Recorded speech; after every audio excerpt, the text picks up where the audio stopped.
नमस्कार दोस्तों, स्वागत करता हूं आपका मेरे YouTube चैनल साइंस जर्नी में। पिछले वीडियो में मैंने आइंस्टीन के 3 इम्पोर्टेंट फॉर्मूलेस बताए थे और उससे ये भी मैंने साबित किया था कि स्पीड ऑफ लाइट पे ट्रेवलिंग करना किसी भी ऑब्जेक्ट के लिए न सिर्फ अवैज्ञानिक है बल्कि इम्पॉसिबल भी है। प्रतिक्रिया के तौर पे मेरे कई साथियों ने और कई सारे देखने वालों ने मुझसे ये क्वेश्चन पूछा। उनका ये कहना था कि अगर स्पीड ऑफ लाइट पे ट्रेवलिंग करना पॉसिबल नहीं है तो हो सकता है कि उनने उससे कम पे ट्रेवलिंग किया हो। जैसे एग्जांपल के लिए उनने दिया कि 142 किलोमीटर प्रति आवर के हिसाब से जो क्रिकेट में बॉल फेंकी जाती है वो भी विजुअल नहीं होती है। और फिर उनका दूसरा क्वेश्चन था कि ये जो थ्योरी बताई वो गॉड अल्लाह ईश्वर से कैसे रिलेटेड है, इसे आप साबित करें। तो दोस्तों आज मैं इन्हीं दोनों प्रश्नों को ध्यान में रखते हुए बिल्कुल साइंटिफिक आंसर दूंगा और उससे आपको क्लियरली ये पता चल जाएगा कि ये जो भी हमारे रिलीजन बने हैं, जो भी हमारे गॉड अल्लाह ईश्वर या फिर भूत प्रेत जो भी ये कल्पनाएं की गई हैं, ये न सिर्फ काल्पनिक है बल्कि बिल्कुल ही अवैज्ञानिक है। और आप लास्ट तक इस वीडियो को देखते रहें, आपको पूरी तरह से स्पष्ट हो जाएगा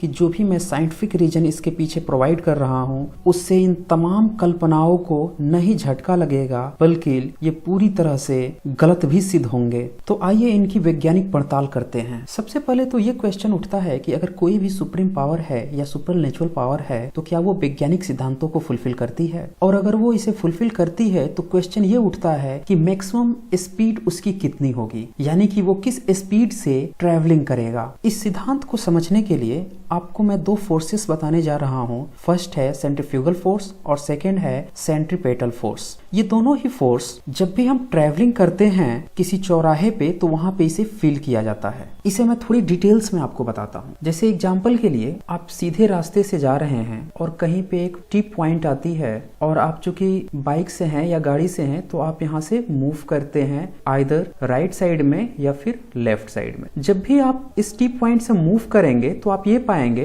कि आपकी जो बाइक है या अगर आप साइकिलिंग कर रहे हैं तो आप पे एक फोर्स लगता है इस टीप पॉइंट के इनसाइड में, यानी कि इस साइड में। आप इस साइड में गिर पड़ेंगे।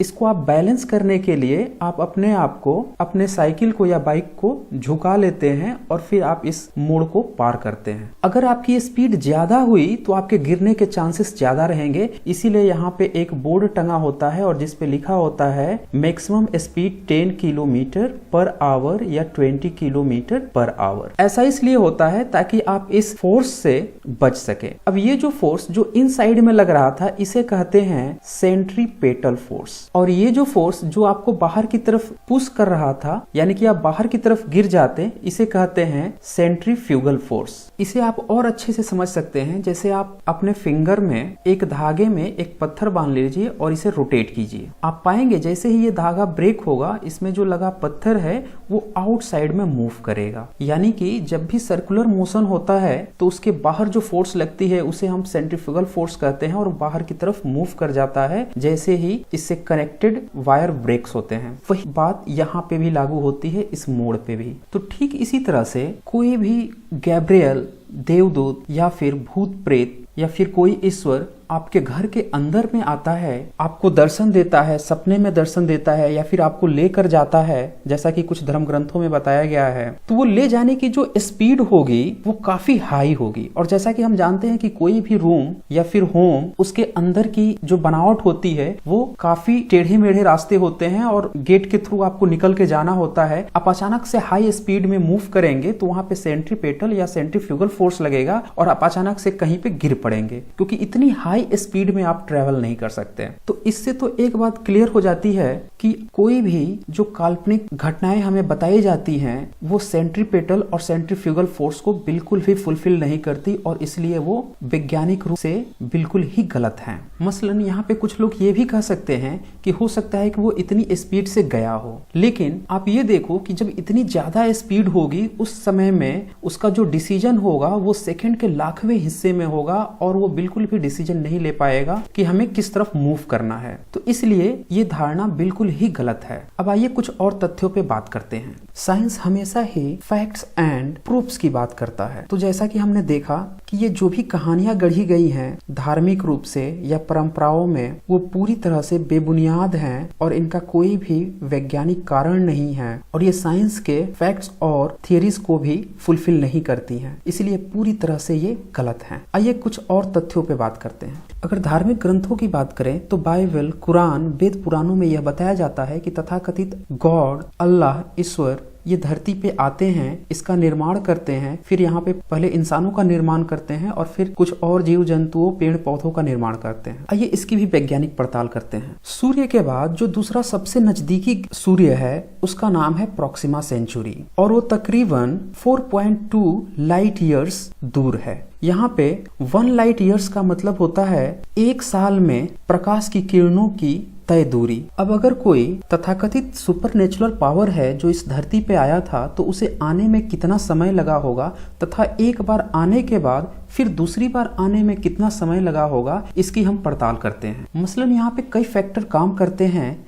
जैसे कि जब हाई स्पीड में वो आया होगा तो क्या उसके साथ कोई यान था, यानी कि रिलेटिविटी के सिद्धांत के फुलफिल होने के लिए यह जरूरी है कि वो एक ऑब्जेक्ट न होके ऑब्जेक्ट के इनसाइड का सफर करने वाला बंदा हो, क्योंकि ऐसा पाया गया है कि जो हमारा वायुमंडल है उसमें एक पार्टिकुलर स्पीड से ज्यादा स्पीड होने पर घर्षण उत्पन्न होती है और उससे जो भी ऑब्जेक्ट होगा वो जलकर खत्म हो सकता है। लेकिन धार्मिक ग्रंथों के अनुसार ईश्वर खुद ही आया था, न कि किसी यान में। अब मैं आपको एस्केप वेलोसिटी के बारे में बताता हूँ। बेसिकली एस्केप वेलोसिटी होती है 11.2 किलोमीटर पर सेकेंड, यानी कि इससे ज्यादा स्पीड होने पे कोई भी ऑब्जेक्ट इस वायुमंडल से सीधे पार चला जाएगा। लेकिन इतनी स्पीड होने पे कोई भी ऑब्जेक्ट में घर्षण उत्पन्न होता है और वो जलकर खत्म हो जाता है। अब आइए एक दूसरा एग्जाम्पल लेते हैं। अब जैसा कि मेरे दोस्त ने बताया था कि अगर क्रिकेट के ग्राउंड में अगर 142 किलोमीटर पर आवर की स्पीड से बॉल की जाती है तो 22 गज पे खड़े दूसरे व्यक्ति को वो गेंद दिखाई नहीं देती। चलिए मैं इसे 150 किलोमीटर पर आवर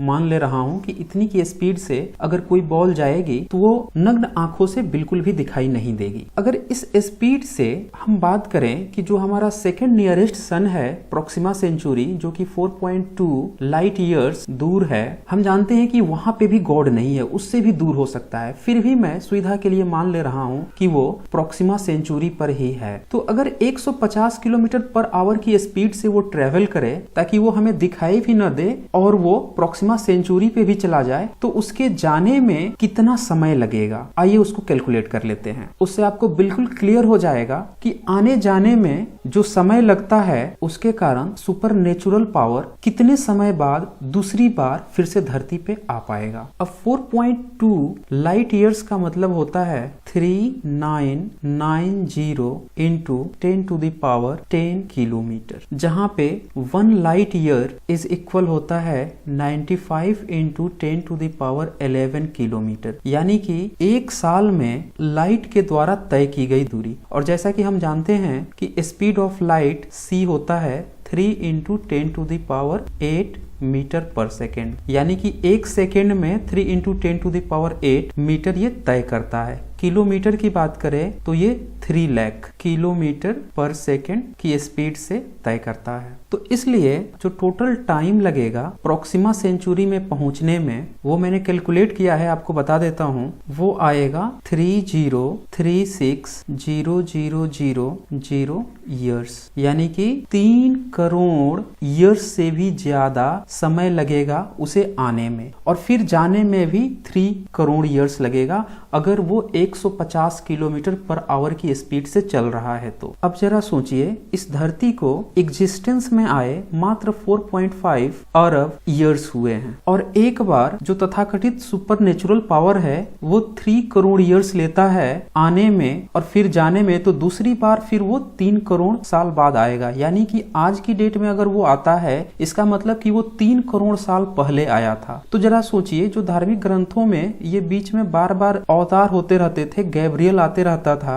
ये सारी की सारी बातें बिल्कुल ही बेबुनियाद है। और सबसे खास बात यह है कि मैंने अभी भी 150 किलोमीटर का जो एग्जाम्पल दिया है, इसमें मैंने इस बात को नेग्लेक्ट कर दिया है कि इतनी स्पीड से जब वो जाएगा तो उसके मास, लेंथ और एनर्जी पे क्या फर्क पड़ेगा, क्या वो इस बीच में सांस ले पाएगा। अगर आप ये मानते हो कि वो सांस भी नहीं लेता है, वो बिल्कुल ही एक निर्जीव है, तो फिर उसके पास दिमाग भी नहीं होगा। और वो जो वायुमंडल में घर्षण है जिसके कारण कोई भी ऑब्जेक्ट जल जाती है, उसको भी मैंने यहाँ पे अभी शामिल नहीं किया है। एक बात और कि अभी मैंने सिर्फ प्रॉक्सिमा सेंचुरी से ही डिस्टेंस काउंट की है। हो सकता है कि इससे भी ज्यादा दूर से आप काउंट करो तो ये टाइम ड्यूरेशन और भी ज्यादा बढ़ जाए। अब कुछ लोग यहाँ पे ये कहना चाहेंगे कि 150 किलोमीटर पर आवर ही क्यों? कुछ ट्रेनें तो 576 किलोमीटर पर आवर की स्पीड से भी टेस्टिंग हुई है, जैसा कि फ्रांस में। लेकिन यहाँ पे आप देखो कि इस केसेस में ट्रेन के भीतर बैठा हुआ इंसान रिलेटिवली उसकी स्पीड 0 है, जबकि यहाँ पे जो तथाकथित ईश्वर अल्लाह गॉड है या भूत प्रेत या गैब्रियल हैं, ये किसी भी यान से नहीं आते हैं बल्कि डायरेक्ट आते हैं, जैसा कि धर्म ग्रंथों में कहा गया है। तो इसीलिए यहाँ पे ये लागू नहीं होता। अगर इतनी भी स्पीड पे हम कैलकुलेट करना चाहें तो भी जो टाइम ड्यूरेशन लगेगा वो तकरीबन इसका 1/4 लगेगा, क्योंकि 150 इंटू 4 टाइम्स नियरली 600 होगा। अगर 600 किलोमीटर पर आवर भी मान ले तो इसका 1/4 यानी कि 0.75 करोड़ ईयर्स टाइम लगेगा, और ये भी समय बहुत ही ज्यादा है। तो साइंटिफिकली ये जितनी भी कल्पनाएं की गई हैं सुपरनेचुरल पावर की कि वो यहाँ पे आया था फिर उसने धरती को बनाया, ये सारी की सारी बेबुनियाद बातें हैं। आप फैक्चुअल थिंकिंग से भी सोच सकते हो कि एक घर को बनाने के लिए कितने नंबर ऑफ मैन पावर्स की जरूरत होती है। एक बिल्डिंग बनाने के लिए बहुत सारे लोगों की जरूरत होती है। उनकी हाइट भले ही कम हो लेकिन फिर भी हमें जरूरत होती है कई सारे लोगों की। और अगर वो धरती पे आता है, धरती का निर्माण करता है, तो फिर उस तथाकथित सुपरनेचुरल का लेंथ कितना होगा, मास कितना होगा, क्या वो इस धरती से भी बड़ा है? तो बहुत सारे क्वेश्चंस हैं जिसको हम आगे के वीडियो में और भी डिस्कस करेंगे और बहुत ही इंटरेस्टिंग पॉइंट्स पे डिस्कस करेंगे। आगे मैं एस्केप वेलोसिटी पे बात करूंगा जो कि इनके कई सारे मिथकों को बिल्कुल ही नेस्तानाबूद कर देगा। तो उम्मीद है आप लोगों को आज का वीडियो पसंद आया होगा। और जैसा कि आप जानते हैं, साइंस जर्नी चैनल बिल्कुल ही साइंटिफिक फैक्ट के साथ जुड़ा हुआ है और आप भी इस चैनल के साथ बने रहें। आज बस इतना ही। धन्यवाद।